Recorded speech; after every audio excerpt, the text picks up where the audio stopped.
চলো আজকে তাহলে আমাদের উদয়পুরে ফার্স্ট হোটেল রুম ট্যুরটা তোমাদের সাথে শেয়ার করছি। অনেস্টলি প্রথমে ভেবেছিলাম রুমের সাইজটা হয়তো খুব একটা বড় হবে না, বাট রুমে ঢুকেই যেটা বুঝলাম it's actually quite spacious and really cosy. Interior ডেকোরেশনটাও খুব ডিসেন্ট ছিল। আর যেটা আমার সবচেয়ে ভালো লেগেছে সেটা হলো পুরো রুমটাই ভীষণ ক্লিন ছিল। ক্লিনিং নিয়ে অনেস্টলি আমার একটুও কোনো কমপ্লেন নেই। বেসিক অ্যামিনিটিসের কথা বললে almost everything was provided. Hair dryer আর আয়রন মেশিন দুটো ছিল অন রিকোয়েস্ট। এছাড়া wardrobe, safety locker, TV, tea and coffee pouches, water glasses everything ওরা প্রোভাইড করেছিল।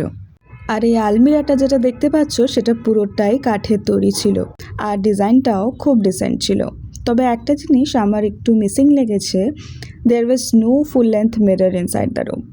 অ্যাকচুয়ালি বেশিরভাগ হোটেলেই এটা থেকে থাকে, তাই এখানে যখন আমি দেখিনি একটু হলেও অবাক হয়েছিলাম।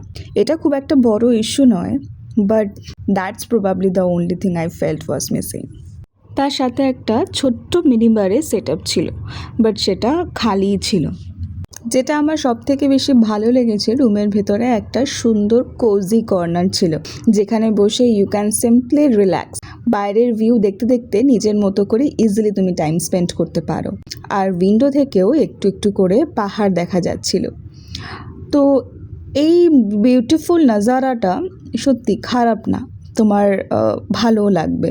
ইনফ্যাক্ট তুমি এনজয়ও করবে। এখানে বসে তুমি ইজিলি সানসেট দেখতে পারবে। এখানে বসে তুমি দুটো কফি নিয়ে ইজিলি টাইম স্পেন্ড করতে পারবে।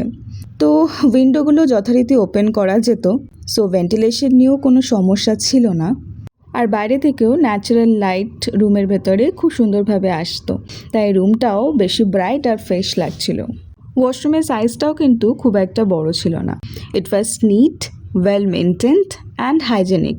ওভারঅল এখানে থাকার এক্সপিরিয়েন্স আমার সত্যিই খুব ভালো লেগেছে।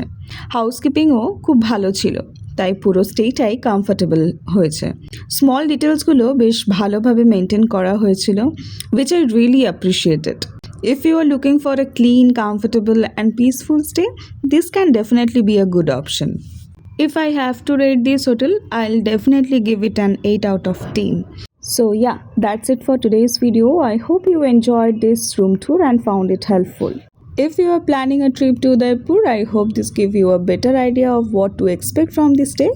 There are many more places to explore in this Rajasthan series, so don't miss the upcoming videos. See you in the next one. Till then, stay tuned. Ta-da, bye-bye.